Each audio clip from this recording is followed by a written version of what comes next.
William Marian బ్రన్హాం గారు చెప్పిన వర్తమానము మరచిపోబడిన ధన్యత అనే వర్తమానమును చదువుకుందాము. మన జీవమైన ప్రభువైన యేసుకు మా హృదయపు లోతులలో నుండి వందనములు తెలియజేస్తున్నాము. మరియు ఆయనలో మనము ఏ తప్పిదమును కనుగొనలేము, కానీ మనలో మనము కనుగొనెదము. తప్పిదము మనము ఆయన యొక్క జీవితంలోనికి చూసి మరియు దానిని పరీక్షించినప్పుడు మనది ఆయన ద్వారా నీవు మమ్ములను క్షమించమని మేము ప్రార్థిస్తూ ఉన్నాము. నీవు మమ్ములను కలుసుకొనెదవని ఈ రాత్రి మేము అడుగుచున్నాము. ఎక్కడైతే ఇద్దరు లేక మరి ఎక్కువ కూడెదరో నీవు వారి మధ్యన ఉండెదవని నీవు వాగ్దానము చేసి ఉన్నావు. మరియు ఒకవేళ మేము దేనినైనా అడిగితే అది మాకు అనుగ్రహించబడును. మరియు తండ్రి, మా ఉద్దేశము మరియు మా అభిప్రాయము ఈ రాత్రి మరియు మా హృదయ వాంఛ అది క్రీస్తు మహిమపరచబడుట చూడాలని. కనుక ఈ రాత్రి మా ప్రయత్నములన్నీ అవి కొనసాగించబడినప్పుడు జనులను సజీవుడైన దేవునిలో సజీవమైన విశ్వాసమునకు, అది దేవుడు మృతుడు కాదు కానీ నిరంతరము సజీవుడై ఉన్నాడు అను దానిలోనికి తీసుకొని వచ్చుటే మా ప్రార్థన. తండ్రి, మేము ప్రార్థించుచున్నాము యేసుక్రీస్తు ద్వారా నీ సన్నిధిలో ఈ రాత్రి మా ప్రాణములను కలియబెట్టెదవని ఆయన యొక్క నామములో మేము అడుగుచూ ఉన్నాము. ఆమేన్. మీరందరూ కూర్చొనవచ్చును. కేవలము కొంచెము ఆలస్యము మరియు కొంచెము నీరసము. క్రిస్మస్ నుండి ఏదీ విడవకుండా నేను వెళ్ళుచున్నాను కనుక నేను బాగుగా అలసిపోయాను. విదేశాల నుండి తిరిగి వచ్చిన సహోదరుడు జోసెఫ్ బోయెను ఈ రాత్రి ఇక్కడ చూచుట నాకు చాలా ఆనందమయ్యున్నది. కొంతకాలము నుండి ఆయనను చూడాలని నేను చూస్తూ ఉన్నాను.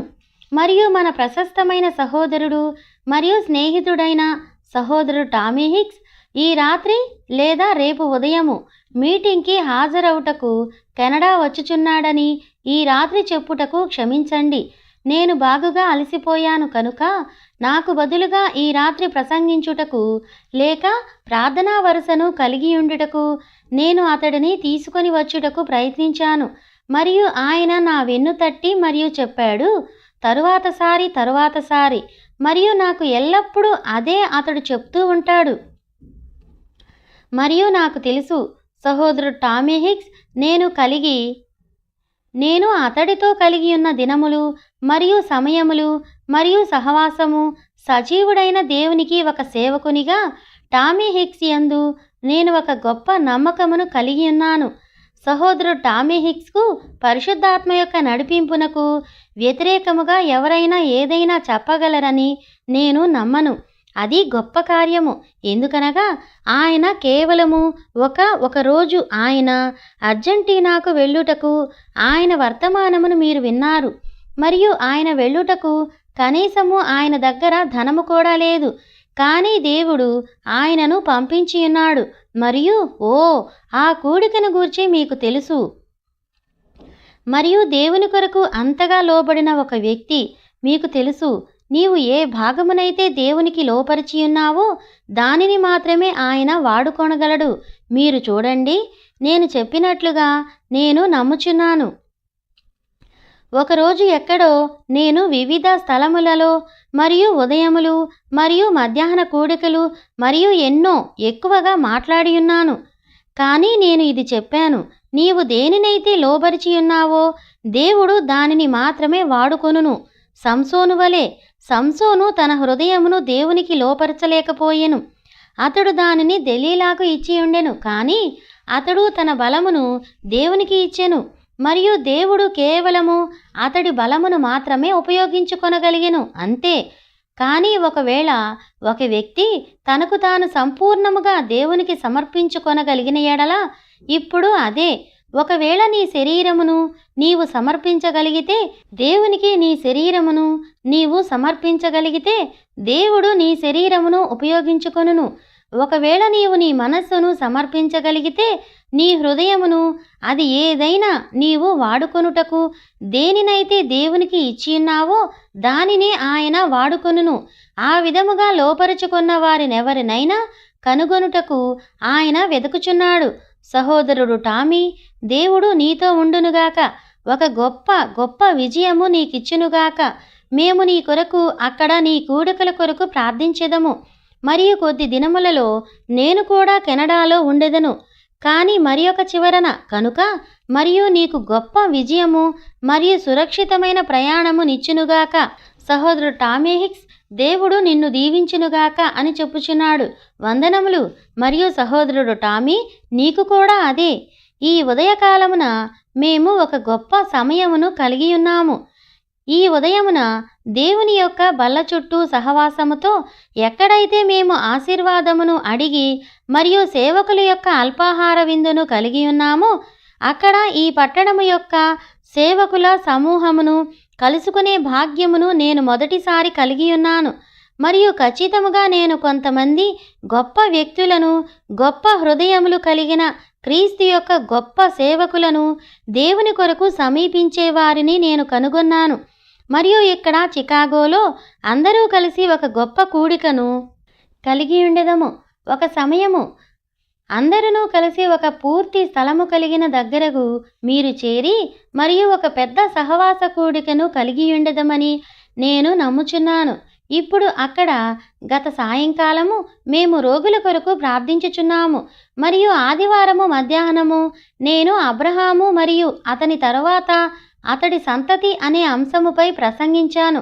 గత రాత్రి చరిత్రలో ప్రపంచాన్ని కుదిపేసిన ఒక గొప్ప తాజా వార్త అనే అంశముపై ప్రసంగించాను.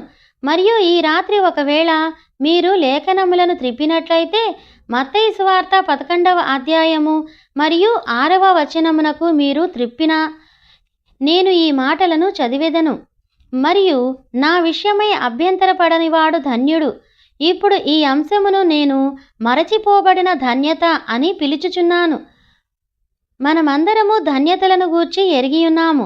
మత్తయి గ్రంథం 5వ అధ్యాయములో కేవలము ప్రారంభమునకు కొద్దిగా ముందు లేక ఆయన పరిచర్య ప్రారంభించినప్పుడు ఆయన ప్రజలను తీసుకొని మరియు పర్వతముపైకి వెళ్ళినప్పుడు యేసు ధన్యతలను గూర్చి బోధించెను.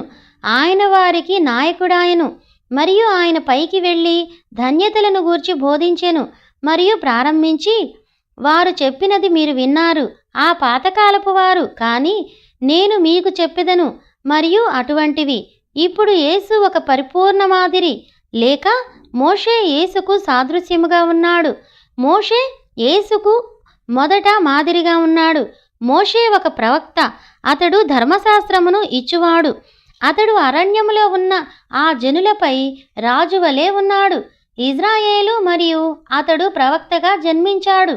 అతడు ఫరో యొద్ద నుండి దాగుకున్నాడు. యేసు రోమా సామ్రాజ్యము వద్ద దాగుకున్నట్లుగా మరియు అతడి పరిచర్య మరియు జీవితము ఆ విధమైన మాదిరిలో కొనసాగినది. మరియు మోషే ఇజ్రాయేలు యొక్క పిల్లలను అరణ్యములోనికి తీసుకొని వచ్చిన తరువాత అతడు పర్వతము పైకి వెళ్ళి మరియు ఆజ్ఞలను పొందుకున్నాడు. క్రిందికి దిగివచ్చి మరియు ఆజ్ఞలను బోధించడం ప్రారంభించాడు. మరియు యేసు ఆయన తన శక్తిలోనికి వచ్చినప్పుడు ఆయన పర్వతము పైకి వెళ్ళి మరియు కూర్చొని మరియు జనులకు బోధించడం ప్రారంభించెను. హృదయశుద్ధి గలవారు ధన్యులు, వారు దేవుని చూచెదరు. ఆత్మ విషయమై దీనులైన వారు ధన్యులు, పరలోక రాజ్యము వారిది. జనులు మిమ్మును నిందించి హింసించి మీ మీద అబద్ధముగా చెడ్డ మాటలెల్లా పలుకునప్పుడు మీరు ధన్యులు. సంతోషించి ఆనందించుడి, పరలోకమందు మీ ఫలము అధికమగును. ఈలాగున వారు మీకు పూర్వమందుండిన ప్రవక్తలను హింసించిరి. ఖచ్చితముగా ఆయన మోషేను పోలియున్నాడు లేక మోషే యొక్క మాదిరే ఆయన యొక్క మాదిరిగా ఉన్నది. మరియు మనము మోషే ఏమయ్యున్నాడు మరియు యేసు ఏమయ్యున్నాడు అనే మాదిరులను బాగుగా ఎరిగి ఉన్నాము. ధన్యతలను బోధించుట. కానీ ఈ ధన్యత 11వ అధ్యాయము 6వ వచనములో ఉన్నది. మరియు ఒకవేళ మీరు దీనిని గమనించకపోతే మీరు దానిపైన చదువుకొని పోయి మరియు దానిని పొందుకొనరు. అది ఇతర మాటల మధ్య చీల్చబడెను, కానీ అది ఒక ధన్యత.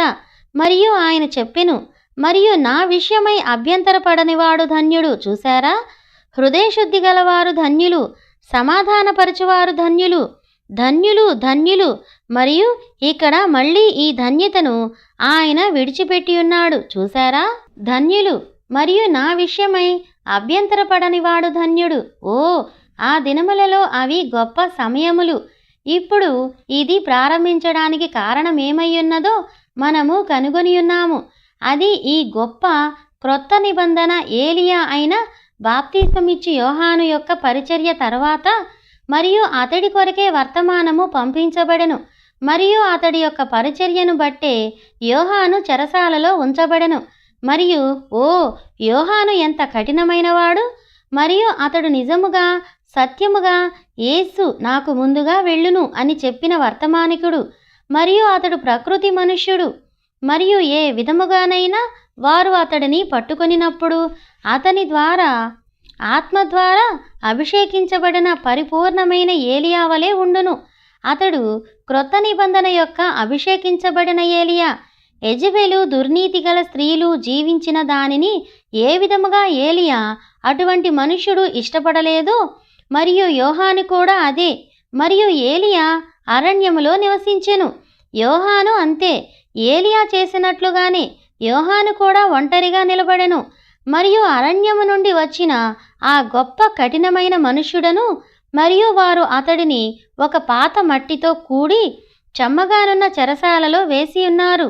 అరణ్యముతో స్వేచ్ఛగా విహరించే ఒక వ్యక్తి మిడుతలను భుజించేవాడు తేనె మరియు అడవి ప్రయాణము మరియు అక్కడ అతడు దేనిని తినునో దానిని చంపుకొని లేక అతడికి ఏది కావలియునో దానిని అడవిలో నుండి తీసుకొనివాడికి యోహానుకు అది ఒక భయంకరమైన అనుభవముగా ఉండియుండును. మరియు ఇప్పుడు అతడు ఒక చిన్న పాత బూజు పట్టిన మురికి చెరసాలలో బహుశా ఎక్కడో చీకటి గోతిలో వేయబడెను. ఎందుకనగా ఆ భార్య అయిన యెజబెలు హేరోదియా అతడిని అక్కడ వేయించెను. ఎందుకనగా అతడు రాజైన హేరోదుతో నీవు నీ సోదరుడైన ఫిలిప్పు భార్యను ఉంచుకొని మరియు ఆమెతో జీవించుట తప్పు అని చెప్పెను. ఆ విధముగా చేయుట అతడికి న్యాయము కాదు. మరియు యోహాను ఏ విధమైన సాధనములను తన దగ్గర ఉంచుకొనని మనుష్యులలో ఒకని వంటివాడు. అతడు ఆ విధముగా కొనసాగనిచ్చును. అది అతనికి ఏ వ్యత్యాసమును చూపదు. ఒకవేళ అది తల తీసివేయడమే అంతే. ఏలియా వలె అతడు ఏమి చెప్పవలయునో దానితో ముందుకు కొనసాగువాడు. ఏది సరైనదో అది సరే. ఒకవేళ అది తప్పు అయితే అది తప్పే. దేవా, ఈరోజు అటువంటి వారు మాకు ఎక్కువగా కావాలి. దేవుని యొక్క వాక్యము యొక్క నిజమైన యథార్థమైన నేరస్థాపనలపై నిలబడే మనుషులు దానిని పలికి మరియు నీ సమాధానమును పట్టుకొనకుండా బయటకు మాట్లాడేవారు. మరియు అప్పుడు అక్కడ యోహానును మనము కనుగొన్నాము. ఆ చిన్న పాత బూజు పట్టిన మురికి చెరసాలలో బహుశా ఎప్పుడో ఒకసారి అతడికి విసురుచున్న కొన్ని మురికి రొట్టెలతో అక్కడ వేయబడెను. బహుశా అతడు సన్నగా అయ్యుండి మరియు బైబిలు చదువుకొనుటకు అతడికి ఏ మార్గమును లేదు. మరియు అతడు అతడి యొక్క ఒక రచయిత ఒకసారి అతడిని గూర్చి అతడి పక్షిరాజు కన్నులకు పొర కమ్మెను అని వ్రాసెను. ప్రవక్తలు పక్షిరాజులతో పోల్చబడ్డారని మీరు ఎరిగియున్నారు. మరియు దేవుడు తన ప్రవక్తలను పక్షిరాజులని పిలుచుచున్నాడు. అది ఎందుకనగా పక్షిరాజు ఇతర పక్షులన్నింటికన్నా చాలా శక్తివంతమైనది. మరియు పక్షిరాజు బాగా పైకి వెళ్ళి ఏ ఇతర పక్షి కన్నను పైన ఎగురును. మరి ఏ ఇతర పక్షి కన్నను శ్రేష్టమైన దృష్టి అది కలిగియున్నది. వారు డేగా కలిగియున్న దృష్టి గూర్చి మాట్లాడెదరు. మరియు ఆ డేగ గాలిలో ఎగురుటను గూర్చి. ఎందుకు? ఒకవేళ ఒక డేగ పక్షిరాజును వెంబడించడానికి ప్రయత్నించిన ఎడల అతడు గాలిలోనే ముక్కలైపోవును. అతడు ఖచ్చితముగా. మరియు ఇప్పుడు ఒకవేళ ఎక్కడ ఉన్నదో చూసే దూరదృష్టి దానికి లేనప్పుడు అక్కడికి వెళ్ళుట ఆ పక్షిరాజుకు ఏమీ మంచి చేయును? తిరిగి మళ్ళా భూమిపైకి వచ్చుట. అది ఏ విధముగానని ఒకవేళ మనము ఎందుకు దుముకుచున్నామో తెలియకుండా ఉన్న ఎడల మనము ఎత్తుకు దుమికి ఏమి చేయుదుము చూసారా? మరియు ఒకవేళ ఒక శబ్దము కేక పెట్టుటకు మనము ఏమి కలిగి లేనప్పుడు మనము ఏమి సాక్ష్యమిచ్చుచున్నాము? ఉన్నతముగా లేక చాలా ఎక్కువగా కేకలు వేయుచున్నాము చూసారా? మరియు అది ఇప్పుడు వ్యత్యాసమైనది. శబ్దము చేయుటకు ఏదైనా మీరు కలిగి ఉన్నెడల అప్పుడు ఆ శబ్దము బాగుండును. కానీ మొదటిగా అది వచ్చేంత వరకు వేచియుండండి. మరియు అప్పుడు మీ జీవితమంతా శబ్దముగానే ఉండును. కానీ ఈ పక్షిరాజు కన్నులకు పొర కమ్మియున్నదని మనము కనుగొనియున్నాము. ఎందుకనగా వారు అతడిని అతడి యొక్క నివాస స్థానమైన అడవిలో నుండి బయటకు తీసివేసి మరియు అతడిని ఒక పాత మురికి బూజు పట్టిన చెరసాలలో వేసియున్నారు. మరియు ఈ గొప్ప మనుష్యుడు గాలిలో ఎగరగలిగే పక్షిరాజు వంటివాడు. ఇప్పుడు నీవు ఎంత పైకి ఎత్తుకు ఎగరగలిగితే అంత దూరము నీవు చూడగలవు. వారు ఈ గాలి బుడగలు అటువంటి వాటిలో ఇప్పుడు పైకి ఎగురుచున్నారు కనుక వారు గాలిలో చాలా ఎత్తుకు, దానితో వారు భూమి యొక్క పూర్తి చిత్రమును దాని యొక్క వంపులో వారు తీయగలుగుచున్నారు. మరియు నేను అనుకొనుచున్నాను, రష్యా కలిగియున్న ఈ క్రొత్త పరికరములో గంట మరియు 45 నిమిషములలో భూమినంతా చుట్టి రావచ్చును. ఎందుకు? వారు దాని యొక్క పూర్తి భ్రమణమును చిత్రము తీయగలరు.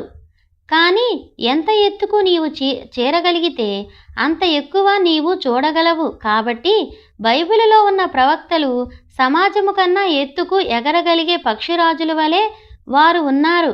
మరియు యెహోవా ఈలాగు సెలవిచ్చుచున్నాడు అనునది ఏమిటో కనుగొనేవారు అప్పుడు క్రిందికి తిరిగి వచ్చి మరియు ఆ సమాచారమును తెచ్చడివారు. చూశారా? కాబట్టి ప్రభువు యొక్క వాక్యము ప్రవక్తల యొద్దకు వచ్చెను మరియు యోహాను పంజరములో పెట్టబడెను. ఎందుకు? అది ఆ పక్షిరాజు కన్నులకు పొర తీసుకొని వచ్చును. ఒకసారి ఒక పెద్ద పక్షిరాజు కొరకు నేను చాలా బాధ పొందాను మరియు ఒక జంతు ప్రదర్శనశాలకు వెళ్ళుటకు కేవలము అందుకే నేను తట్టుకోలేను. బలహీనమైన పరిస్థితులలో అటువంటివి పంజరములో పెట్టబడటం చూడటానికి సింహాలు మరియు ఏ విధముగా జీవితమంతా అవి చెరసాలలో పెట్టబడెను.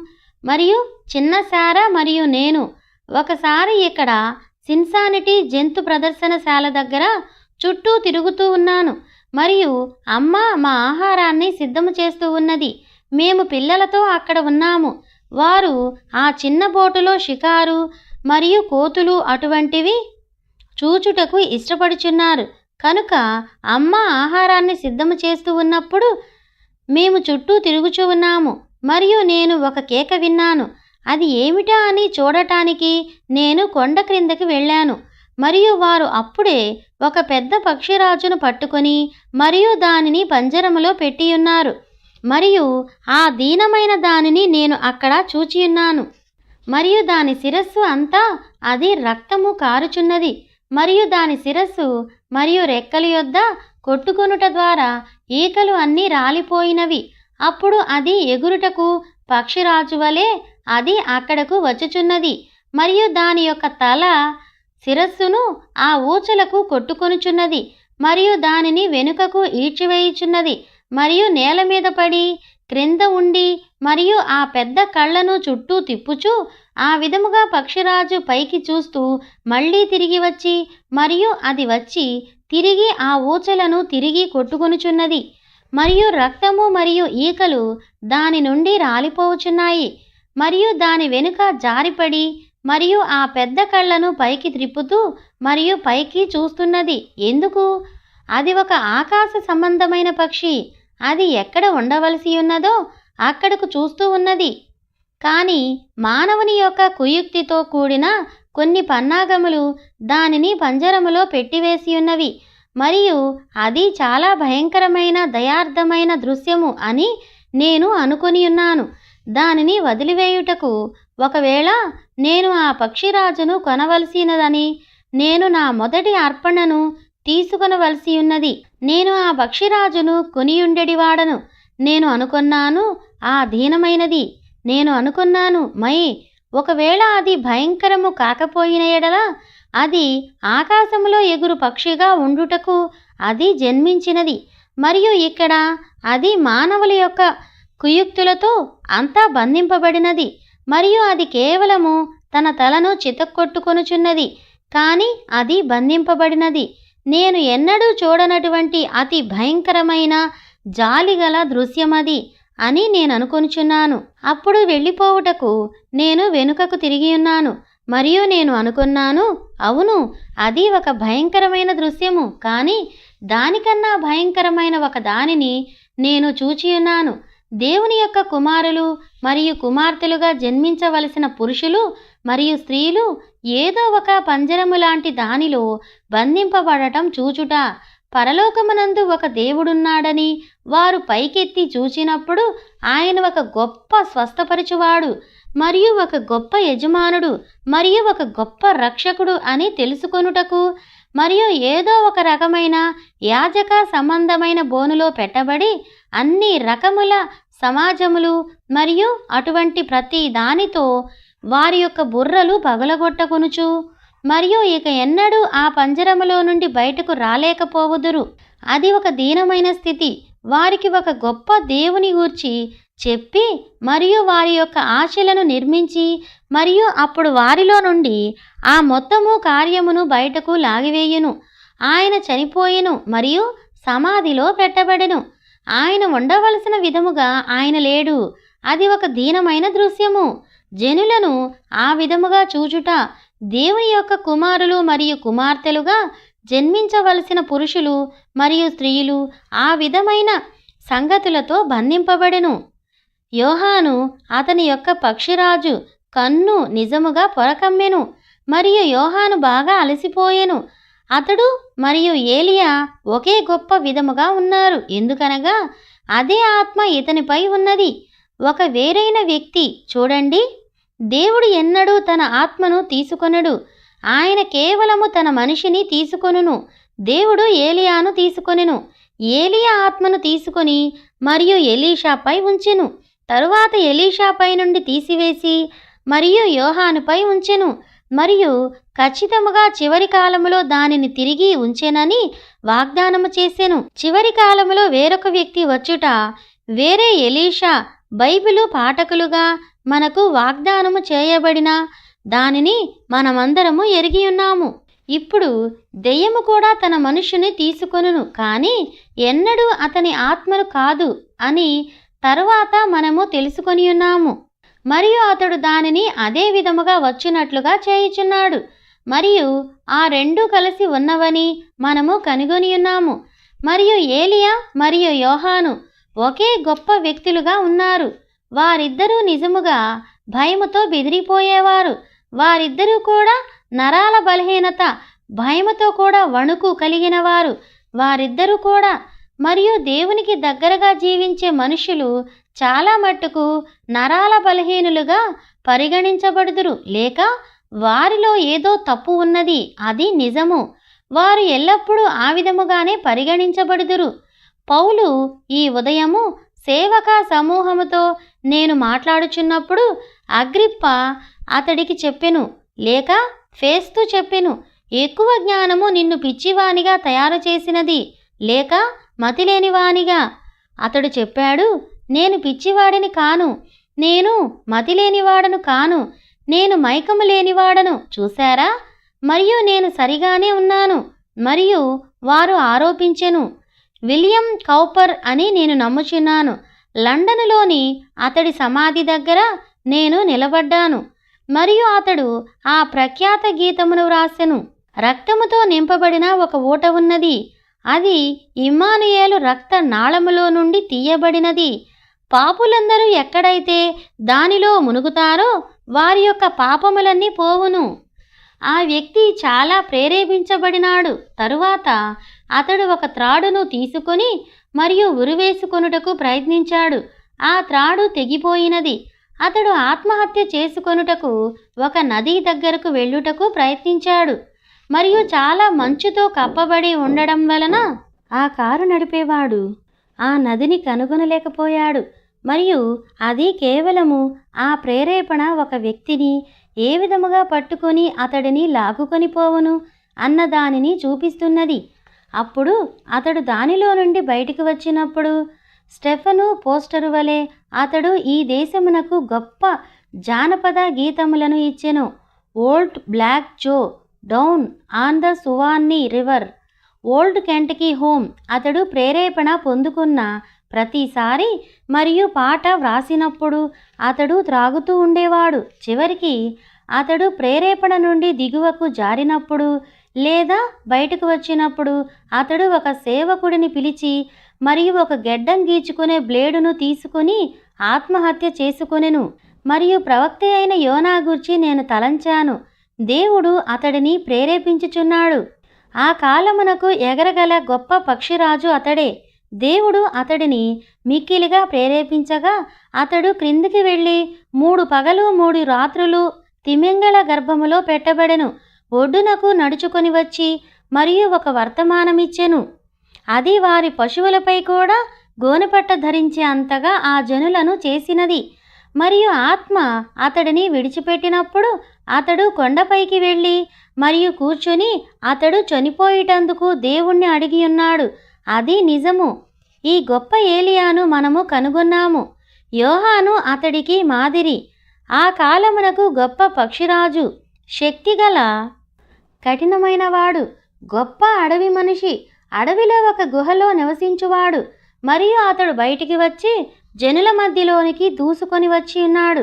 ఇజ్రాయేలు జనాంగము ఎరుగనటువంటి స్థలముపైకి దేవుడు అతడిని తీసుకొని వెళ్ళి ఉన్నాడు. మరియు వర్తమానమును ప్రకటించి మరియు అది ప్రభువు ఇలాగు సెలవిచ్చుచున్నాడు అని చెప్పి మరియు తిరిగి అరణ్యములోనికి వేగముగా దూసుకొని వెళ్ళిపోయి ఉన్నాడు. ఆ గొప్ప పక్షిరాజును కనుగొనుము. అతడు అక్కడికి దూసుకొని వచ్చినప్పుడు మరియు ఆ రాజుతో చెప్పెను, నా మాట ప్రకారము గాక ఆకాశము నుండి కనీసము ఒక్క మంచు బిందైనను కురవదు. అక్కడికి నడుచుకొని వెళ్ళి ఆ రోజు ఆ సమరయ మార్గములో అతడు నడుచుకొని వెళ్ళినప్పుడు అతడి చేతిలో ఆ కర్రతో ఆ గొర్రె చర్మపు ముక్కును అతడి చుట్టూ చుట్టుకొని ఆ బట్టతల మెరుస్తూ చెంపలపై జుట్టు క్రిందికి వేలాడుచు ఆ యొక్క అడుగులు ఎంత నిదానముగా వేయగలిగితే అంత నిదానముగా ఆ సమరయ మార్గము గుండా నడుచుకొని వస్తూ, కానీ అతడు ఎవరి సన్నిధిలో ఉన్నాడో అతడు ఎరిగి ఉన్నాడు. ఆహాబు ఏమి చెప్పనయ్యున్నాడు అన్న దాని గూర్చి అతడు భయపడడం లేదు. ఎందుకనగా అతడు ఆహాబు కన్నా ఎవరో గొప్పవాని యొక్క సన్నిధిలో ఉన్నాడు. అతడు సన్నిధిలో ఉన్నాడు మరియు అతడు ప్రభువు ఇలాగ సెలవిచ్చుచున్నాడను కలిగి ఉన్నాడు. ఆ ముసలి కన్నులు ఆ ముడతలతో కప్పబడిన చర్మముతో తిన్నగా ఆకాశము పైకి చూస్తూ ఉన్నాడు. అతడు స్థిరముగా నడుస్తూ ఉన్నాడు. ఎందుకనగా అతడు ప్రభువు ఇలాగ సెలవిచ్చుచున్నాడును కలిగి ఉన్నాడని అతడు ఎరిగి ఉన్నాడు. ఓ, అతడు ఒక పక్షిరాజు. ఆ పర్వతము పైకి వెళ్ళి మరియు అది ఎండిపోయేటంత వరకు ఆ ఏటిలోని నీళ్లు త్రాగుచు మరియు అక్కడికి తిరిగి వెళ్ళి మరియు ఒక కూడికను ఏర్పాటు చేసి ఉన్నాడు. దేవుడు అతడికి ఒక దర్శనమిచ్చినప్పుడు మరియు ఆ పర్వతము పైకి వెళ్ళి దేవుడెవరో ఇప్పుడు రుజువు చేద్దాం, దేవుడెవరో ఇప్పుడు చూద్దాం. ఒకవేళ ఎన్నడైనా ఆయన దేవుడై ఉంటే ఆయన ఇంకనూ దేవుడే అని చెప్పాడు. అది నిజము. ఓ, ఆ పక్షిరాజులను నేను ఇష్టపడదను. అవునండి. అక్కడికి వెళ్ళి మరియు చెప్పాడు, ఒకవేళ అతడు దేవుణ్ణి రుజువు చేద్దాం. మరియు అతడు చెప్పాడు, దేవుడు అతడికి దర్శనములో చెప్పినట్లుగా ఆ విధముగానే పిలిచి ఉన్నాడు. అతడు చెప్పాడు, మీరొక ఎద్దును తీసుకొనండి మరియు నేనొక ఎద్దును తీసుకొనిదను. మరియు మీరు బయలును పిలవండి మరియు నేను దేవుణ్ణి పిలిచెదను. మరియు ఎవరైతే అగ్ని ద్వారా జవాబిచ్చెదరో అతడే దేవుడై ఉన్నాడు. మరియు అతని గూర్చి అతడు నిశ్చయతను కలిగి ఉన్నప్పుడు అతడి దర్శనమును గూర్చి సరైన నిశ్చయతను కలిగి ఉండెను. వారు ఉదయమంతా బయలును పిలుస్తూ మరియు తమకు తాము కోసుకొనుచు మరియు అరుచుచు మరియు గెంతుతూ ఆయన చుట్టూ నడుస్తూ మరియు చెప్పాడు, అరవండి. బహుశా మీరు మరి కొంచెం ఎక్కువగా కేకలు వేయవలసి ఉన్నది. బహుశా అతడు పనిచేయుచున్నాడేమో, లేక బహుశా అతడు కునుకు తీయుచున్నాడేమో. మీరు చూశారా? ఓ, అతడు ఎక్కడ నిలబడి ఉన్నాడో అతడు ఎరిగి ఉన్నాడు. అవును, కానీ అతడు దేవుడిని రుజువు చేసిన తరువాత అతడి పక్షిరాజు కన్నులకు పొర ఏర్పడినది మరియు అతడిని చంపెదనని ఎప్పుడైతే యెజెబెలు భయపెట్టినదో అతడు అరణ్యములోనికి పారిపోయి ఉన్నాడు. ఒక బదరీ వృక్షము క్రింద సేదదీరుచున్న తన సేవకుని దేవుడు కనుగొనెను. పరుగెడుతూ దేవుడు దేవుడే అను రుజువు చేసిన తరువాత నరాల బలహీనత, నిరుత్సాహము. మీరు ఆ పరిధిలోనికి వెళ్ళినప్పుడు అది మానవ హృదయమునకు ఏదో చేయును. మీరు క్రిందికి వచ్చినప్పుడు దానిని మీరు వివరించలేరు. అది మిమ్ములను ఎక్కడికో తీసుకొని వెళ్ళును. దానిని గూర్చి మాట్లాడటానికి ప్రయత్నించవలసిన అవసరము లేదు. దర్శనములు మరియు అటువంటివి మిమ్ములను ముక్కలుగా చేయును. మీరు ఇతరులకు చెప్పలేరు. వారు దానిని అర్థము చేసుకొనలేరు. వారు ఎన్నడూ అక్కడ లేరు కాబట్టి వారు దానిని ఎలా తెలుసుకొనెదరు? చూశారా? కనుక అది ముక్కలుగా వారిని చీల్చివేయును. దేవుడు తన సేవకుని పోషించుటయందు మరియు అతడిని బలపరచుటయందు చాలా దయ కలిగి ఉండెను. మరియు బయట ఆ బదరీ వృక్షము క్రింద కాని యెహోవాపై అతడు అటువంటి నిశ్చయత లేక నమ్మకమును పొందుకున్న తరువాత చాలా ఖచ్చితముగా అతడు రాజు ఎదుటకు నడుచుకొని వెళ్ళనంతగా మరియు చెప్పాడు, నా మాటను బట్టి కాక ఒక్క మంచు బిందెనైనను రాలదు. రాజు యొక్క అంతఃపురములోనికి దూసుకొని వెళ్ళి ఉన్నాడు అభిషేకించినవాడు. అప్పుడు ఏమి చేయవలనన్న దాని గూర్చి అతడు ఒక దర్శనము కలిగి ఉండెను. అప్పుడు అతడు తిన్నగా అక్కడికి వెళ్ళి ఆ పర్వతము పైకి మరియు ఆకాశము నుండి అగ్నిని క్రిందికి దింపెను. ఆయనే దేవుడని రుజువు చేయుచు ఆ దినముననే ఆకాశము నుండి వర్షమును క్రిందికి పిలిచెను. మరియు అప్పుడే 400 మందిని చంపెను. యాజకులు, అన్య యాజకులు వారి యొక్క తలలు నరికివేసెను. మరియు ఎప్పుడైతే ఆ దర్శనము విడిచిపెట్టినదో అప్పుడు పరిగెత్తెను. వణుకుచూ అక్కడ కూర్చొని చెప్పెను, నేను మిగిలిన నా తండ్రులైన ఇతరుల కన్నా ఎక్కువ కాదు. నేను ఇతర ప్రవక్తల కన్నా ఎక్కువ కాదు. ప్రభువా, ఇప్పుడు నా ప్రాణమును తీసివేయుము. నేను ఒక్కడిని మాత్రమే మిగిలి ఉన్నాను. నేను ఒక్కడిని మాత్రమే సరైన సువార్తను ప్రసంగిస్తున్నాను. కనుక నా ప్రాణమును తీసివేయుము. నన్ను వెళ్ళనిమ్ము. అందుచేతనే అటువంటి కలవరముతో వారందరి ముఖములు ఎర్రబారినవి భయముతో. కానీ దేవుడు చెప్పెను, లేదు, నేను ఇంకా 7,000 మందిని కలిగి ఉన్నాను. వారు ఎన్నడూ బయలుకు మోకాళ్ళోనని వారు చూశారా? కానీ నేను, సరే, ఏలియా అంతయు మంచిదే. నీవు ఒక గొప్ప కార్యము చేయుచున్నావు. కానీ నేను ఇంకా నీకు తెలియని ఒక వేరే గుంపును కలిగి ఉన్నాను. మీరు చూశారా? కానీ నా ప్రాణము తీసుకొనుము. నేను నా పితరుల కన్నా ఎక్కువ కాదు. నా ముందున్న ప్రవక్తలు నన్ను చనిపోనిమ్ము. ఇక్కడ యోహాను అంతయు అతడి వలె ఉన్నాడు. ఇక్కడ చెరసాలలో వేయబడి జనులను కూడగట్టుచున్నాడు. అతడు జన్మించడానికి 3 నెలల ముందు తల్లి గర్భములో ఉన్నప్పుడే పరిశుద్ధాత్మను పొందుకున్నవాడై అరణ్యములో నుండి బయటకు వచ్చి తరువాత అతడు యోర్దాను ఒడ్డున నిలబడెను. ఖచ్చితముగా పొందుకొనెను. ఎలా? యేసుక్రీస్తు నామమును మొదటిసారిగా విన్నప్పుడు. మరియు అక్కడికి వచ్చి మరియు ఆమె ఇంకా ఆమె ఎటువంటి అనుభూతి కలిగి ఉండలేదు.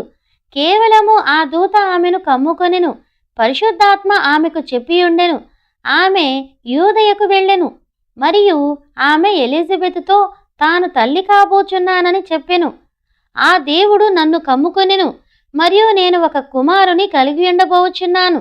మరియు నేను అతడిని యేసు అను పేరుతో పిలిచెదను అని చెప్పెను. మరియు ఆ చిన్న యోహానుకు అప్పటికి 6 నెలలు. ఎలిజబెతు గర్భము ధరించి ఉన్నది. మరియు ఇప్పటి వరకు ఆమె ఆ జీవమును అనుభూతి చెందలేదు. మరియు ఆమె ఆ విధముగా నిలబడి మరియు ముఖమును చూచుచున్నది. మరియు జరగబోవు దాని గూర్చి పరిశుద్ధాత్మ చెప్పినది మరియా ఆమెకు చెప్పుచున్నది. మరియు ఆమె తనకు జరిగిన అనుభవమును గూర్చి చెప్పెను. ఒక వృద్ధురాలిగా గర్భము ధరించెను. మరియు ఏ విధముగా తన భర్త మూగవానిగా మొత్తబడెను. మరియు అక్కడ నిలబడి ఉండగా మరియు ఆమె చెప్పెను, ఆమె ఏ విధముగా కుమారుని పొందుకొని మరియు అతనికి యేసు అని పేరు పెట్టును. మరియు ఆ ప్రశస్తమైన మహిమకరమైన యేసు అను నామము మొదటిసారి మానవ పెదవులపై పలికినప్పుడు వెంటనే తన తల్లి గర్భములో పడియున్న ఒక చిన్న మృత శిశువు గెంతులు వేసి మరియు జీవములోనికి వచ్చెను. మరియు తల్లి గర్భములోనే పరిశుద్ధాత్మను పొందుకొనెను. నా ప్రభువు తల్లి నా యొద్దకు వచ్చుట నాకేలాగు ప్రాప్తించెను? ఇదిగో నీ శుభవచనము నా చెవిని పడగానే నా గర్భములోని శిశువు ఆనందముతో గంతులు వేసెను అని చెప్పబడినది. మరియు అతడు తల్లి గర్భములో నుండే పరిశుద్ధాత్మ పూర్ణుడు అని పరిశుద్ధ గ్రంథము చెప్పుచున్నది. దేవుని ద్వారా పిలువబడిన ఒక వ్యక్తి 9 సంవత్సరముల వయసులో అరణ్యములోనికి వెళ్ళిపోయి చదువు లేదు, అరణ్యములోనికి కొనిపోబడి ఉన్నాడు. మరియు అతడు ఒక అడవి మనిషి. 30 సంవత్సరములో వయసులో అరణ్యములో నుండి బయటకు వచ్చి రాబోచున్న మెస్సియా యొక్క వర్తమానము బోధించుచుండెను. అతడు రాజ్యములను వణికించెను. మరియు పరిసయ్యుల యొక్క సిద్ధాంతములను బట్టి అతడు భయపడలేదు. గడ్డిలోని సర్పములారా, అబ్రహాము మాకు తండ్రి అని మీలో మీరు చెప్పుకొన తలంచవద్దు. సర్పసంతానమా, రాబోవు ఉగ్రతను తప్పించుకొనుటకు మీకు బుద్ధి చెప్పిన వాడెవడు అని చెప్పెను. ఓ మై, అతడు కరుకైనవాడు. తన చేతిలో ఒక చేటను కలిగి ఉన్న ఒక మెస్సియాను గూర్చి నేను మీకు చెప్పుచున్నాను. ఆమీన్. ఆయన తన కళ్ళమును బాగుగా శుభ్రపరచును. ఆయన తన గోధుమలను కొట్టులోనికి తీసుకొని వెళ్ళును మరియు ఆరని అగ్నితో పొట్టును కాల్చివేయును అని చెప్పెను. అతడేమి మాట్లాడుచున్నాడో అతడు ఎరిగి ఉన్నాడు. అతడు ఇప్పుడు కానీ చివరికి ఈ మెస్సియా వచ్చినప్పుడు, చివరగా మెస్సియా వచ్చినప్పుడు మరియు ఆయనకు బాప్తిస్మం ఇచ్చు గౌరవమును యోహాను కలిగి ఉండెను. ఆయన సరిగ్గా ఖచ్చితముగా వచ్చెను. అన్ని సూచనలు సరిగ్గా ఉన్నవి. ఆయన మెస్సియా యొక్క సూచనను చూపించెను మరియు ఆయనే మెస్సియా అని యోహానుకు తెలుసు. అదుగో మెస్సియా, దానిలో ఎటువంటి సందేహము లేదు. యోహాను చెప్పాడు, నేను ఆ అగ్నిస్తంభమును చూశాను. పావురము వలె వెలుగు ఆయన పైకి దిగివచ్చెను. ఆ అగ్నిస్తంభములో నుండి ఒక స్వరము పలుకుచున్నది, నేను నివసించుటకు ఇష్టపడుచున్న ఈయనే నా ప్రియకుమారుడు అని పలికెను. అది మెస్సియా అని అతడు ఎరిగి ఉన్నాడు. నేను ఆయనను ఎరుగను, కానీ అరణ్యంలో ఉన్న ఆయన నీళ్లతో బాప్తిస్మం ఇవ్వమని నాతో చెప్పియున్నాడు. ఎవరిపైన ఆత్మ దిగివచ్చి మరియు నిలిచి ఉండునో ఆయనే పరిశుద్ధాత్మ మరియు అగ్నితోనూ బాప్తిస్మమిచ్చువాడు అని చెప్పెను. మరియు ఈయనే ఆయనని ఖచ్చితముగా నేను ఎరిగి ఉన్నాను, కనుకనే అతడు దానిని పగలగొట్టి ఉన్నాడు. గట్టిగా చెప్పుట. కానీ శ్రమ వచ్చినప్పుడు యేసు వచ్చి మెస్సియాను చూపించెను. ఆయనే మెస్సియా అని. కానీ అప్పుడే ఏదో తప్పు జరిగినది. తన చేతిలోని చేటతో పొట్టును కాల్చివేయబోచున్న మెస్సియాను యోహాను పరిచయం చేసెను. కానీ అతడు యేసు యొక్క కార్యములను కనుగొనినప్పుడు ఆయన సాత్వికుడు మరియు నెమ్మదస్తుడు కనుక అది అతడిని కలవరమునకు గురిచేసినది. అతడికి తెలియలేదు, ఏమి చెప్పవలెనో అతడికి తెలియలేదు. ఇప్పుడు ఇక్కడ ఎక్కడో తప్పు జరిగినది అతడు తలంచాడు. అతడు ఒక తప్పు సంగతిని నమ్మినట్లుగా అనిపించినది. అది సరైన రీతిలో జరుగునట్లుగా అనిపించినది. మరియు చాలాసార్లు మనము కూడా ఆ విధముగానే కార్యములన్నీ సరిగా జరుగుటలేదు అని తలంచెదము. కానీ అవి సరిగానే జరుగుచున్నవి. ఆయన ఎక్కడే ఉన్నాడని తెలుసుకునేంత వరకు అది ఎటువంటి వ్యత్యాసమును చేయును. అది సరిగ్గానే జరుగుచున్నది. బహుశా అది ఏ విధముగా క్రియ చేయవలనని మనము తలంచుచున్నామో ఆ ప్రకారముగా జరుగుచూ ఉండకపోవచ్చు. కానీ దేవుడు ఏ విధముగా క్రియ జరగాలని కోరుచున్నాడో ఆ ప్రకారముగానే క్రియ చేయుచున్నది. మీరు చెప్పవచ్చు, మంచిది యోహాను, మంచిది. ఇప్పుడు తన చేతిలో చేటను కలిగియున్న మెస్సియాను నేను పరిచయం చేశాను మరియు ఆయన కళ్ళమును శుభ్రపరచబోచున్నాడు మరియు తన గోధుమలను కొట్టులోనికి తీసుకొనును. మరియు నేను వారికి చెప్పాను, గొడ్డలి చెట్ల వేరున ఉంచబడినది మరియు ఆయన పొట్టునంతా తీసుకొని కాల్చివేయును. మరియు ఆ విధమైన ఒక గొప్ప బలిష్ఠుడైన వ్యక్తిగా ఉండుటకు బదులు ఆయన మిక్కిలి సాత్వికముతోనూ మరియు దీనత్వముతోనూ వచ్చి ఉన్నాడు. మరియు ఆయన ఇక్కడ ఉన్నాడు. ఎక్కడో ఏదో తప్పు జరిగి ఉండవచ్చును అని తలంచెను. సందేహము లేదు, కానీ ఎక్కడో ఏదో తప్పు జరిగినది, అది సరైనది కాదు అని అతడు తలంచాడు. మనలో చాలామందికి జరుగునట్లుగా అతడు కూడా ఆశ్చర్యపోయాడు. మనము కూడా సరైనవి కాదు అని తలంచు సంగతులు జరుగుతూ ఉండడం చూసినప్పుడు మనము నిరుత్సాహపడదెము. అలసిపోవద్దు, అంతా సరగును. ఆ దెయ్యము అతడిని అక్కడే పట్టుకున్నది. దెయ్యము అనుకున్నది, ఇప్పుడు అతడిని చెరసాలలో పెట్టియున్నాను, నేను అతడిని చెరసాలలో వేసియున్నాను, కాబట్టి నేను అతడిని అక్కడ పట్టుకున్నప్పుడే నేను అతడిని లొంగదీసెదను. దేవుడు ఇప్పుడు అతడిని వాడుకొనుటలేదు. నేను అతడిని చెరసాలలో పెట్టియున్నాను కనుక నేను చేయగలిగినదంతా అతడిపై అన్ని రకముల ముసుగును వేసెదను. నేను అతడిని పూర్తిగా బంధించాను. నేను ఆ పక్షిరాజును పంజరములో బంధించాను కనుక అతడు ఎన్నడూ సువార్తను బోధించనట్లుగా అతడు తలంచే విధముగా నేను చేసెదను. అతడు చాలామందికి ఆ విధముగానే చేయును. మరియు చాలామంది మంచి వ్యక్తులు ఈరోజు అదే స్థితిలో ఉన్నారు. అది ఖచ్చితముగా నిజము. అది సరిగ్గా క్రియ చేయుటలేదు అని మనము తలంచెదము, కానీ అది సరిగ్గానే క్రియ చేయుచున్నది. అంతయు సరిగ్గానే ఉన్నది. ఇక్కడ క్రితము రోజు ఒక చాలామంది జనులు లోపలికి రావడము నేను చూశాను. వారు చెప్పుచున్నారు, మంచిది సోదరుడు బ్రహ్మాం, నేను ప్రార్థించబడినది నిజముగా నాలో ఏ మార్పు జరగలేదు. మంచిది, ఏదో తప్పు జరిగినది. లేదు, అటువంటిది లేదు. వ్యవస్థతో ఎటువంటి తప్పు లేదు, దేవునితో ఎటువంటి తప్పు లేదు, బైబిలుతో ఎటువంటి తప్పు లేదు, పరిశుద్ధాత్మతో ఎటువంటి తప్పు లేదు. సంగతి ఏమనగా నీలోనే ఏదో తప్పు ఉన్నది. సమస్తము సరిగానే జరుగుచున్నది. అది కేవలము యోహాను మాత్రమే. అది కూడా సియోను పట్టణము నుండి నిన్నటి దినమున ఒక స్త్రీ వచ్చియున్నది. ఆమె ఇప్పుడు ఇక్కడే ఉండవచ్చు. 1 నెల క్రితము ఆ చిన్న స్త్రీ, ఆమె చిన్న భర్త ఒక అందమైన దంపతులు, మరియు వారు నా స్థలమునకు వచ్చియున్నారు. సియోనులో సిమెన్స్, సిప్సెస్ మరియు అటువంటి నా మంచి మిత్రులు కొందరితో కలిసి వారు అక్కడికి వచ్చియున్నారు. మరియు నాకు తెలిసినదంతా అంతవరకు వారందరూ ఇప్పుడు ఇక్కడ కూర్చొని ఉండవచ్చు. మరియు ఆమెకొక చిన్న బిడ్డ ఉన్నది. మరియు ఆ బిడ్డ యొక్క పాదము ఈ విధముగా వ్రేలాడుచు మరియు పాదము క్రింద పెట్టలేకున్నదని నేను తలంచుచున్నాను. మరియు ఆమె కేవలము ఈ విధముగా చెప్పినది, ఒకవేళ నేను సోదరుడు బ్రహ్మాం ఆ బిడ్డపై చేతులు వేయడం మాత్రము చూడగలిగినా ఆ పాదము క్రిందికి వచ్చును. ఎందుకు? ఇంటికి తిరిగి వెళ్ళినప్పుడు ధరించుటకు బూట్లు మరియు అవన్నీ ఆమె తీసుకొని వచ్చెను. ఆమె అది అవునయ్యా.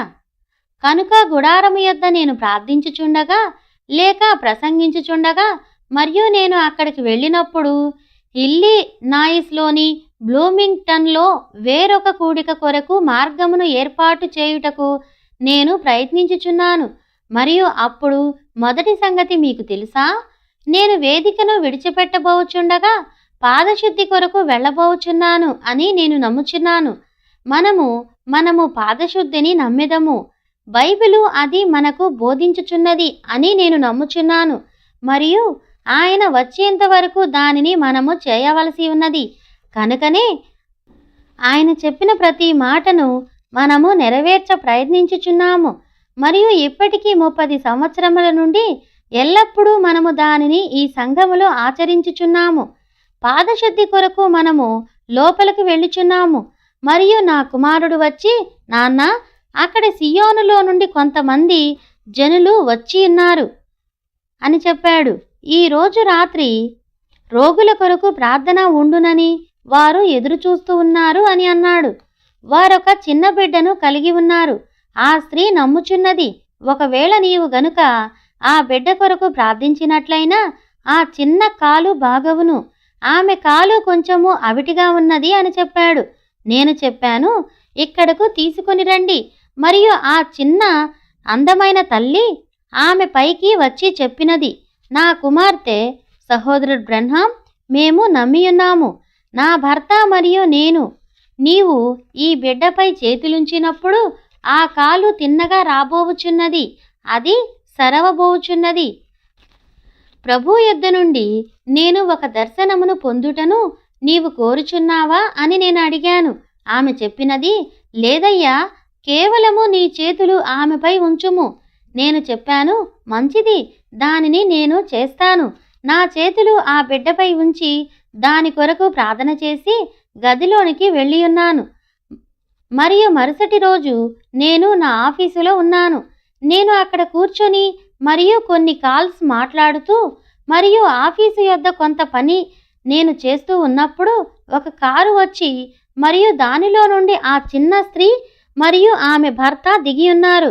ఇదిగో వారి వచ్చున్నారు చెప్పారు. బ్రన్హాం సోదరుడా చెప్పారు, ఏదో తప్పు జరిగినది. మరియు నేను చెప్పాను, ఓ, ఏమి జరిగినది, ఎందుకు? ఆమె చెప్పినది, ఆ బిడ్డ కాలు ఇంకా సరి అవ్వలేదు. మరియు నేను చెప్పాను, మంచిది, దానికి దీనితో ఏమి పని జరగవలెను? మరియు ఆమె చెప్పెను, మంచిది సహోదరుడు బ్రన్హాం, నేను నమ్మియున్నాను. ఒకవేళ నీవు గనుక నా బిడ్డపై చేయి వేసిన ఎడల దేవుడు ఆమెను స్వస్థపరచునని నేను నమ్మియున్నాను చెప్పెను. నేను దానిని నమ్మియున్నాను. మరియు చెప్పెను, ఎక్కడో ఏదో తప్పు జరిగినది. బహుశా దాని కొరకు నీవు ఒక దర్శనమును కలిగి ఉండుట మంచిది అని ఆమె చెప్పెను. నేను చెప్పాను, లేదు లేదు, ఏమీ తప్పు జరగలేదు, లేదు, ఒక్క సంగతి కూడా తప్పు లేదు. కేవలము ఆ తప్పైన సంగతి నీవే అయ్యున్నావు చూశారా. నేను చెప్పాను, నీవు కేవలము దానిని నమ్ముము. సహోదరుడు బ్రన్హాం, ఒక సంగతి నేను అడుగుతాను, నా బిడ్డ వికలాంగురాలుగా ఉండడము దేవుని యొక్క చిత్తమని నీవు అనుకొనుచున్నావా అని ఆమె అడిగెను. నేను చెప్పాను, అది దేవుని యొక్క చిత్తమని నేను నమ్ముటలేదు. ఆమె చెప్పెను, నీవు చెప్పవలసినదంతయు అదే అని నా కోరిక. అక్కడ నుండి ఆమె వెళ్ళిపోయి ఉన్నది. మరియు కొద్ది దినముల తరువాత వారు ఫోన్ చేసి ఉన్నారు. మరియు ఇప్పుడు ఆ బిడ్డ యొక్క కాలు సాధారణ స్థితికి వచ్చి ఉన్నది, క్రిందికి వచ్చినది. వారు, చూడండి, మనము కలవరము చెందెదము, అదంతే, ప్రతీదీ సరిగానే నడుచుచున్నది, ప్రతీదీ సమయమును బట్టి జరుగుచున్నది.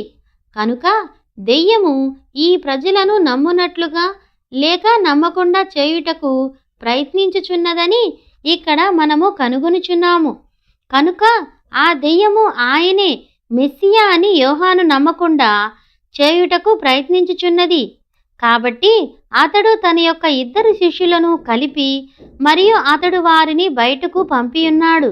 ఇప్పుడు ఆయన ఎక్కడ ప్రసంగించినా గాని మీరు వెళ్ళి కనుగొనండి. మరియు మీరు కనుగొనినప్పుడు మీరు వెళ్ళి ఆయనను అడగండి, నేనేమైనా తప్పు చేశానా అని. మీరు దాన్ని ఊహించగలరా? నేనేదైనా తప్పు చేసి ఉన్నానా? నిజముగా ఆయన ఆ వ్యక్తేనా? ఆ సూచన సరి అయినది అని నాకు తెలుసు. మెస్సియా యొక్క సూచనను నేను చూచాను, అది సరైనది అని నాకు తెలుసు. కానీ ఈ సాత్వికము మరియు తగ్గింపు మరియు ఇవన్నీ నాకు అర్థము కావట్లేదు. అది కాదు, నేను దానిని ఊహించలేకున్నాను. దాని యొక్క కొనలు చివర్లు కలుసుకొనున్నట్లు నేను చేయలేకున్నాను. ఆ కొనలు కలుసుకొనున్నట్లు నీవు చేయకూడదు. ఒకవేళ ఆ మొత్తము సంగతి నేను చెప్పినట్లయినా మరియు మొత్తము మీరు ఎరిగి ఉండినా మరియు మొత్తము నేను ఎరిగి ఉండినా ఇక అది ఎన్నడూ విశ్వాసము కాదు. నేను పరిపూర్ణముగా వివరించగలిగిన ఏదైనా ఇక ఎన్నడూ విశ్వాసము కాదు. విశ్వాసము ద్వారా మీరు రక్షింపబడి ఉన్నారు. విశ్వాసము ద్వారా మీరు స్వస్థత పొందుకొని ఉన్నారు. మీరు కేవలము దానిని నమ్మండి. మీరు దానిని వివరించలేరు, మీరు కేవలము దానిని నమ్మండి. కనుక ఆయన చెప్పెను, నీవు వెళ్ళి మరియు యోహానుని అడుగు, లేక అతడిని అడుగు, ఒకవేళ మనము ఇంకొకరిని గూర్చి చూడవలనేమో అని. అది నా విశ్వాసమును, ఆ నమ్మకమును మరియు నేను కలిగి ఉన్నాను. అతనిపై ఆ మెస్సియా గుర్తును నేను చూచియున్నాను. మరియు నేనేదైనా తప్పు చేశానా? నేను దేనినైనా కలిపానా? మరియు ఇప్పుడు ఏదైనా తప్పు జరిగినదా? ఇప్పుడు ఈ గొప్ప ప్రవక్త వర్తమానముతో ఈ శిష్యులు యేసు యొద్దకు వచ్చినప్పుడు నేను ఎన్నడూ వారికి ఈ విధముగా చెప్పలేదు. ఇప్పుడు నేను ఏమి చేస్తానో ఇప్పుడు మీకు చెప్పెదను. యోహానునకు ఇచ్చుటకు కొంత సాహిత్యమును నేను తిరిగి పంపెదను. జైలులో ఏ విధముగా ఆనందముగా ఉండాలి? లేదు, ఆయన ఎన్నడూ ఆ విధముగా చెప్పలేదు. ఆయన ఈ విధముగా చెప్పలేదు. సహనముపై ఒక పుస్తకమును నేను నీకు ఇచ్చెదను, మరియు జైలులో ఉన్నప్పుడు ఏ విధముగా సహనముగా ఉండాలో నీవు వెళ్ళి యోహానుకు చెప్పుము. మరియు అతడిని జైలులో చూచుట నాకు అసహ్యముగా ఉన్నది, కానీ కేవలము ఏ విధముగా ఆనందముగా ఉండవచ్చునో నేను అతడికి చెప్పెదను. లేదు, ఆయన ఎన్నడూ ఆ విధముగా చెప్పలేదు. మీకు తెలుసా ఆయన ఏమి చెప్పియున్నాడో? ఆయన చెప్పాడు, ఈ మధ్యాహ్న కూడిక కొరకు కొంచెము వేచి ఉండండి, కొంచెము వేచి ఉండండి, దాని తరువాత మీరు వెళ్ళవచ్చు. కొంచెము ఈ మధ్యాహ్న కూడికను గమనించండి. మరియు యేసు కూడిక ఏర్పాటు చేసిన తరువాత అక్కడ కూర్చుని ఉన్న యోహాను యొక్క శిష్యులను నేను ఊహించగలను. ఆయన చేయుచున్న ప్రతి కదలికను గమనించుచున్నారు. ఎందుకనగా ఆ మెస్సియా ఎవరనేది యోహాను వారికి నేర్పించియున్నాడు, మరియు ఇది ఏమిటో వారికి చెప్పియున్నాడు. మరియు వీరే అతడి శిష్యులు. మరియు ఏమి జరిగి ఉన్నది అనే దానిని వారు చూడటం ప్రారంభించారు. కనుక అప్పుడు ఆ కూడిక ముగించబడిన తరువాత అప్పుడు ఆ ఇద్దరు శిష్యులు యోహానును కలుసుకొనుటకు తిరిగి వెళ్ళినప్పుడు ఆయన చెప్పెను, మీరు వెళ్ళి యోహానుకు చెప్పుడి, కుంటివారు నడుచుచున్నారు, గ్రుడ్డివారు చూచుచున్నారు, చెవిటివారు వినుచున్నారు, మరియు కూడికకు వచ్చిన వారందరూ బేదలే, పేద ప్రజలే. వారందరూ బేదలకు సువార్త ప్రకటింపబడుచున్నది. మరియు యోహానుకు చెప్పుడి, భయపడవద్దని, వ్యత్యాసముగా ఏమీ ఆలోచించవద్దని, అభ్యంతరపడవద్దని. నేను చెప్పిన సమయానికే ఇక్కడ ఉన్నాను. ప్రతీదీ సరిగానే పరుగెడుచున్నది, ప్రతీదీ సరిగానే ఉన్నది. నేను ఖచ్చితమైన సమయానికి ఇక్కడ ఉన్నాను. వెళ్ళి ఒక స్వస్థతా కూడిక జరుగుచున్నదని అతడికి చెప్పుము. బేదలకు సువార్త ప్రకటింపబడుచున్నదని, దేవుని యొక్క శక్తి వారి మధ్యలో కదలాడుచున్నదని నేను ప్రణాళిక ప్రకారము చెప్పిన సమయానికి వచ్చియున్నాను. దేనికిని మీ ఏకాగ్రతను చూపవద్దు. నేను నియమించబడిన సమయము ప్రకారము ఇక్కడ ఉన్నాను. ఓ మై, మరియు నా విషయమై అభ్యంతరపడనివాడు ధన్యుడు. ఇప్పుడు అభ్యంతరపడవద్దు. ఈ భూమిపైన నివసించిన మరే ఇతర మనుషుల కన్నా యేసును గూర్చే ఎక్కువ మంది ప్రజలు అభ్యంతరపడి ఉన్నారని నేను నమ్ముచున్నాను. వారు చాలా త్వరగా అభ్యంతరపడెదరు. యేసు ఇప్పుడు ఈ స్థాన భ్రంశము చెందిన, అంటే వేరే స్థానములో పెట్టబడిన ధన్యతలో అక్కడకు మెల్లగా చేరుకొనెను. కనుక ఈ రాత్రి మనము దానిని పొందుకొనిదము. ఎందుకు ఆయన చెప్పెను, నా యందు అభ్యంతరపడనివాడు ధన్యుడు. నా యందు అభ్యంతరపడవద్దు. ఏమి జరిగినప్పటికీ నేను ప్రతీదీ సమయము ప్రకారమే జరుగుచూ ఉన్నది. కనుక మీరు ముందుకు వెళ్ళి మరియు దానిని నమ్మండి, అంతే చాలును. అదంతయు సరిగానే ఉన్నది. కేవలము ముందుకు వెళ్ళి మరియు దానిని నమ్మండి. మీకు తెలుసా, అక్కడ యేసు దాని కొరకు యోహానును నిందించలేదు. ఆయన ఈ విధముగా చెప్పలేదు, మంచిది నా అపోస్తులుడా, నీ గూర్చి నేను సిగ్గుపడుచున్నాను, నా ప్రవక్తను గూర్చి నేను సిగ్గుపడుచున్నాను. లేదు, ఆయన ఎన్నడూ ఆ విధముగా చెప్పలేదు.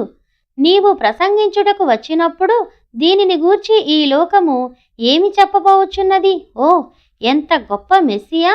మరియు అప్పుడు ఒకవేళ నేనే మెస్సియాని అని నీవు అడుగుటకు పంపించితివా అని ఆయన చెప్పలేదు.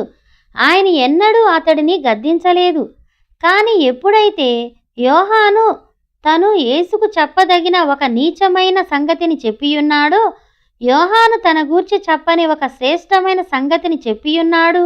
అవును, యేసు యోహాను చెప్పెను, వెళ్ళి చూడుము, ఒకవేళ ఆయనే అతడు అని. మరియు వారు వెళ్ళిపోయిన తరువాత యేసు వారితో చెప్పెను. యోహాను యొక్క శిష్యులు వెళ్ళిపోయిన తరువాత ఆయన చెప్పెను, అరణ్యములో మీరేమి చూడవెళ్ళితిరి? సన్నపు బట్టలు ధరించుకున్న మనిషిని చూడవెళ్ళితిరా? లేదు, దాని కొరకు అతడు హాలీవుడ్ నుండి చాలా దూరముగా ఉండెను కనుక అతడు చెప్పెను, సన్నపు బట్టలు ధరించుకున్న మనిషిని చూచుటకు వెళ్ళితిరా అని చెప్పెను. వారు రాజ్యగృహములలో నుందురు. ఆయన చెప్పెను, మీరేమి చూడవెళ్ళితిరి? ఏ సంఘ శాఖనైనా దానికి కావలసిన విధముగా ఓదగలిగిన రెల్లునా?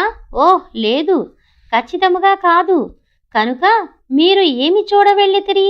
ఒక ప్రవక్తనా? చెప్పెను, అవును, మీరు ప్రవక్తను చూడాలనుకొనుచున్నారు, మరియు ఒక గొప్ప, ఆయన ప్రవక్త కన్నా గొప్పవాడు. చెప్పెను, ఇతడే ఆ ఏలియా ప్రవక్త ద్వారా నాకు ముందుగా నేను నా దూతను పంపుచున్నాను అని చెప్పబడిన వాడు ఇతడే.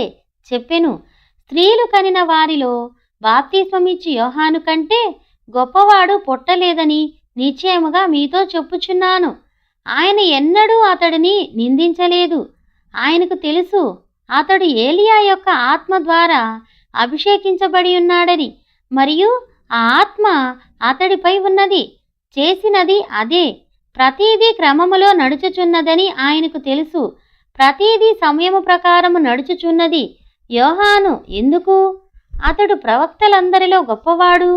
ఇప్పుడు ఒకవేళ మీరు ఆత్మీయమైన వారైతే మీరు ఒక దానిని పట్టుకొనెదరు. ఎందుకు అతడు గొప్పవాడు? మిగిలిన ఇతర ప్రవక్తలందరూ మెస్సియాను గూర్చి పలికి ఉన్నారు, కానీ యోహాను ఆయనను పరిచయం చేసెను. ఆయనను పరిచయం చేసినది అతడే. కనుక అంత్యకాలములలో కూడా ఆ విధముగా ఉండును. ప్రతీదీ సమయము ప్రకారము పరిగెత్తుచున్నది. అభ్యంతరపడవద్దు, కేవలము నమ్ముము. ఈరోజు సంఘములు ఆయన యందు అభ్యంతరపడుచున్నవి.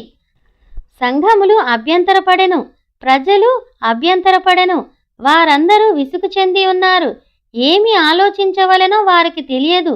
మానసిక శాస్త్రము మరేదో మరియు అన్నీ లేదు. అభ్యంతరపడవద్దు. గత ఆదివారం మన వర్తమానము దేవుడు అబ్రహాముకు మరియు అతడి తరువాత అతడి సంతానమునకు ఏమి చేసెనో మీకు చూపించుటకు ప్రయత్నించెను. మరియు ప్రతి కోడలిలోనూ ఆయన అబ్రహామును తీసుకొనెను. ఆయన అతడి సంతానమును తీసుకొనుటకు మనము కనుగొన్నాము. నీతీకరణ ద్వారా, శుద్ధీకరణ ద్వారా, పరిశుద్ధాత్మ యొక్క బాప్తిస్మము ద్వారా, కుమారుడిని స్థానమందుంచుట ద్వారా. మరియు అప్పుడు దేవుడు మానవ శరీరములో వచ్చెను. శారా గుడారము వైపు తన వీపును త్రిప్పి మరియు ఆమె హృదయంలో ఏమి తలంచుచున్నదో చెప్పెను. భయపడవద్దు, ఆయన సమయానుసారమే వచ్చి ఉన్నాడు. ఆయన ఇక్కడ ఉన్నాడు.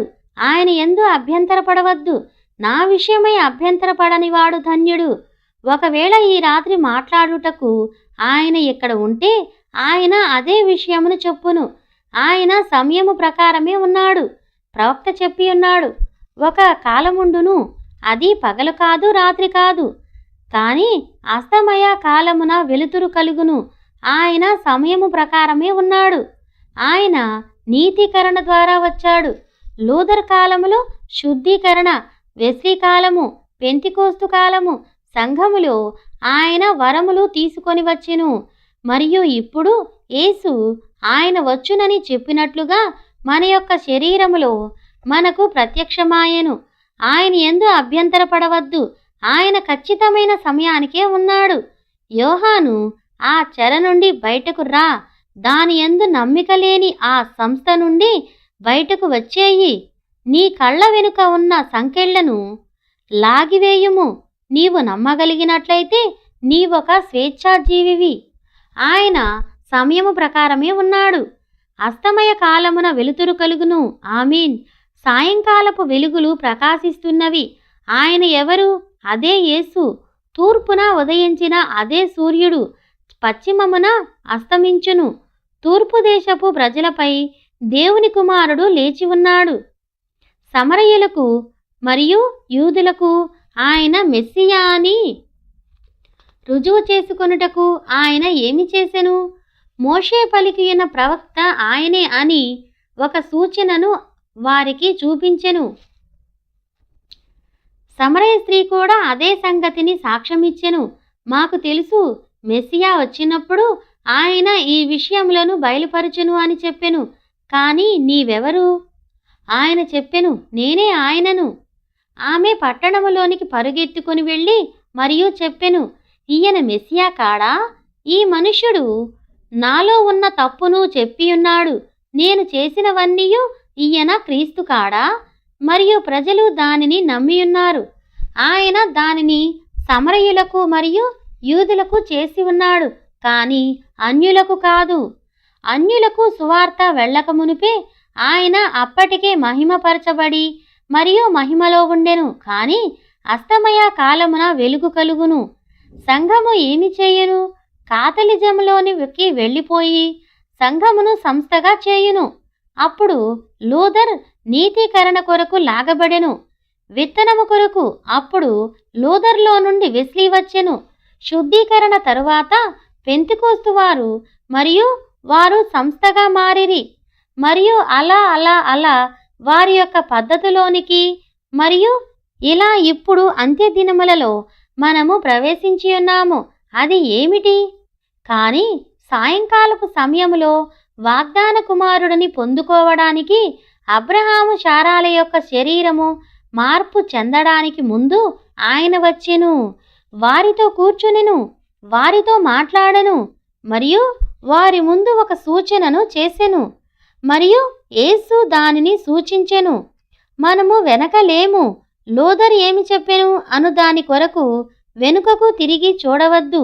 వెస్లీ ఏమి చెప్పెను, యేసు ఏమి చెప్పెనో చూడుము. మరియు ఇప్పుడు మనమెక్కడ ఉన్నామనే సూచనను చూడుము. ఎవరో ఏదో చెప్పారన్న దానిని గూర్చి వెనుకకు తిరిగి చూడవద్దు. ఆయన ఏమి చెప్పెనో చూడుము. దానిని చెప్పినది ఆయనే.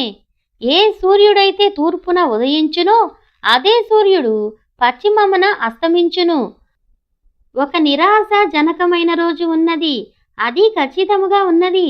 సంఘములలో చేరుట మరియు సంస్థలను తయారు చేయుట మరియు అటువంటివి చూచుటకు కావలసినంత వెలుగు, కానీ ఆ నిజమైన శక్తి మరియు దేవుని సన్నిధి యొక్క ప్రత్యక్షతలు చాలా సంవత్సరములు మరియు సంవత్సరముల నుండి కనబడుటలేదు. మనము దానిని అనుభూతి చెందాము మరియు అది ఇక్కడ ఉన్నదని మనకు తెలుసు. మరియు దానితో వరములు పనిచేయుటను మనము చూచియున్నాము. కానీ మన మధ్యలోనికి ఆయన దృశ్యునిగా వచ్చుటను మనము చూచినప్పుడు యజమానుని యొక్క అంగీ అంచునకు వెళ్ళి మరియు దానిని తాకునంత శక్తి ఆయన సంఘములో ఉండును. తిరిగి ఆయన శక్తిని ఇక్కడకు తీసుకొని వచ్చి మరియు తన జనుల ద్వారా మాట్లాడి మరియు ప్రత్యక్షపరచుకొనుచు ఆయనను దేవునిగా చేయుచుండెను. మనతో ఉన్న దేవుడు. ఓ అవును, యోహాను, దేవుడు ఈ రాత్రి ఆ చెరసాల ద్వారములను తెరిచి మరియు నిన్ను బయటకు విడువునుగాక. నా విషయమై అభ్యంతరపడనివాడు ధన్యుడు. మనస్సులు చదువుట కాదు, లేక ఒక మానసిక శాస్త్రము, కానీ ఎవరైతే త్వరలో రాబోచున్నారో ఆ పునరుద్ధానుడైన క్రీస్తు యొక్క శక్తి. ప్రార్థించుకుందాము. ప్రియదేవా, సాయంకాలపు వెలుగులు ప్రకాశిస్తుండగా అది చాలామంది కన్నులను పోగొట్టుచున్నది. కానీ ఇతరులు లోపలికి నడుచుటకు దానిని ఉపయోగించుకొనుచున్నారు. నేను ప్రార్థిస్తున్నాను దేవా, అది ఈ రాత్రి నీవు ఈ సాయంకాలపు ప్రజలకు మరి ఒక్కసారి ఆ సాయంకాలపు వెలుగులను ఇచ్చెదవుగాక. మరియు వారు నీ పునరుద్ధానపు శక్తిని చూచెదరుగాక. ఎందుకనగా నీకు నీవే చెప్పియున్నావు, నేను చేయు క్రియలు మీరును చేసెదరు. మరియు నీవు ఏమి క్రియలు చేసి ఉన్నావన్న దాని గూర్చి మేము ఆశ్చర్యపడుచున్నాము. అప్పుడు యోహాను 5వ అధ్యాయము మరియు 19వ వచనంలో మేము కనుగొనియున్నాము, తండ్రి, మొదటిగా దానిని చేయుట నేను చూచునంత వరకు నేనేమీ చేయను అని నీవు చెప్పావు. అప్పుడు నీవు దానిని వాగ్దానము చేశావు. అది సత్యమని మేమెరుగుదుము. ఇప్పుడు మరొక్కసారి ప్రభువా, మరియు అప్పుడు అది పరిపూర్ణమగును. మరియు ఒకవేళ చాలామంది యోహానులు ఈ రోజు చెరసాలలో బంధింపబడినను మంచి పురుషులు మరియు స్త్రీలు వారి యొక్క రక్షకునిగా నిన్ను ఎరిగినవారు మరియు వారు ఆశ్చర్యపడుచున్నారు. ఓ దేవా, నీవు సమయము ప్రకారము వచ్చియున్నావని వారు చూచెదరుగాక. నీవు ఖచ్చితముగా సమయము ప్రకారము ఉన్నావు. యేసు నామములో మేము అడుగుచున్నాము, అనుగ్రహించుము. ఆమేన్. ఇప్పుడు మా బలిపీఠపు పిలుపును మేము కలిగి ఉండే ముందు ఈ రాత్రి నేను కొంచెము ఆలస్యమయ్యాను. మరియు నేను అనుకొనుచున్నాను, గత రాత్రి నేను ప్రసంగించాను. నేను ఈ రాత్రి ఖచ్చితముగా దానిని చేసి ఉన్నానని బిల్లీకి చెప్పబోచున్నాను. నేను గంటన్నర కన్నా తక్కువ సమయము బోధించలేనని అతడు నాకు చెప్పియున్నాడు. కానీ ప్రభు యొక్క సహాయముతో ఆ సమయాన్ని నేను పొందుకున్నాను. మనము లేచి మరియు ప్రభువైన యేసుక్రీస్తుపై నమ్మకముంచెదము. లేవండి. ఒకవేళ మీరు ఆయనను నమ్మినట్లయితే మీ కాళ్లపై లేచి నిలబడుము. యేసుక్రీస్తు యొక్క నామములో నీ స్వస్థతను అంగీకరించుము. ఆమేన్. బలిపీఠపు పిలుపును తీసుకొనుము. ఆమేన్. ప్రభువైన యేసుక్రీస్తు నామములో మీ అందరికీ నా వందనములు.